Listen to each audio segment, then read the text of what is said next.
Est-il possible pour une âme d'entrer en enfer après avoir déjà gagné sa place au paradis?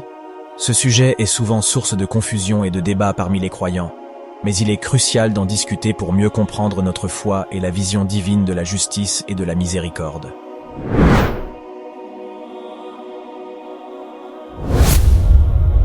Pour commencer le sujet, rendons-nous dans la sourate Maryam. Allah, dans sa sagesse infinie, déclare « Il n'y a personne parmi vous qui n'y passera pas », en parlant de l'enfer. C'est un décret inévitable de votre Seigneur, un décret qui doit être accompli. Cependant, cette déclaration peut sembler effrayante et déconcertante à première vue. Comment peut-on réconcilier cette déclaration avec la croyance en la miséricorde divine et en la justice éternelle du Créateur?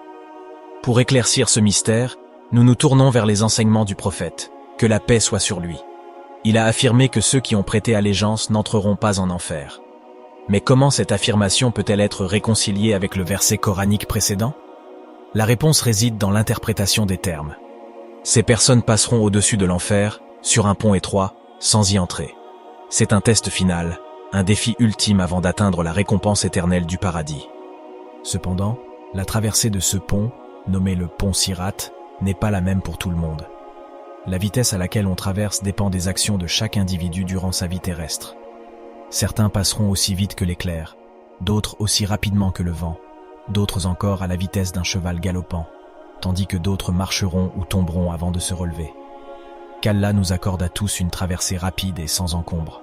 Une fois la traversée accomplie et le paradis à portée de main, vous remarquerez peut-être que certains de vos proches ne sont pas avec vous. Ils n'ont pas réussi à traverser. Ils sont encore derrière, en attente de leur sort. Un long récit prophétique décrit comment certains croyants intercéderont auprès d'Allah pour leurs frères et sœurs restés derrière. Ô Allah, nos frères et sœurs priaient et jeûnaient avec nous. Ils faisaient de bonnes actions avec nous. Où sont-ils maintenant? Dans sa miséricorde infinie, Allah accordera alors la permission à ses croyants de descendre en enfer et de sauver ceux qui ont même une petite quantité de foi. Ces croyants entreront dans l'enfer, non pas pour y être punis, mais pour sauver ceux qu'ils aiment. C'est un acte de miséricorde divine, une démonstration de la grandeur d'Allah. Imaginez le sentiment d'accomplissement et de gratitude que vous ressentiriez si vous aviez l'opportunité d'intercéder pour quelqu'un en enfer.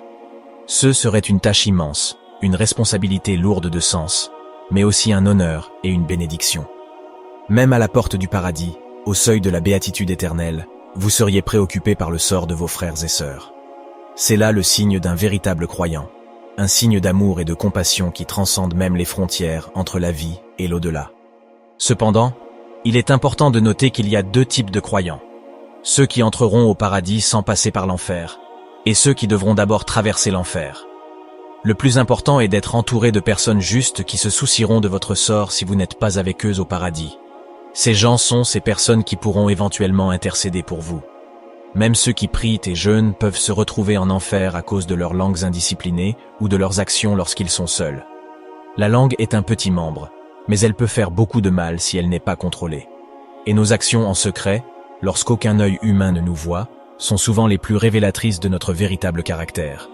Nous devons donc faire attention à nos actions, à la fois visibles et cachées.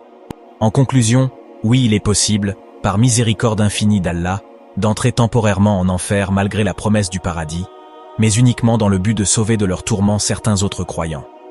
Prions avec humilité pour faire partie, par la grâce divine, de ceux qui intercéderont avec succès en faveur de leurs proches égarés. Et dès cette vie, entourons-nous de musulmans sincèrement pratiquants, respectueux des commandements divins. Agissons avec constance et détermination pour mériter le paradis par nos actes, notre foi profonde en Allah et notre caractère miséricordieux et charitable. Je te remercie d'avoir regardé cette vidéo jusqu'à la fin et n'oublie pas de mettre un like à la vidéo et donne-nous ton avis en commentaire.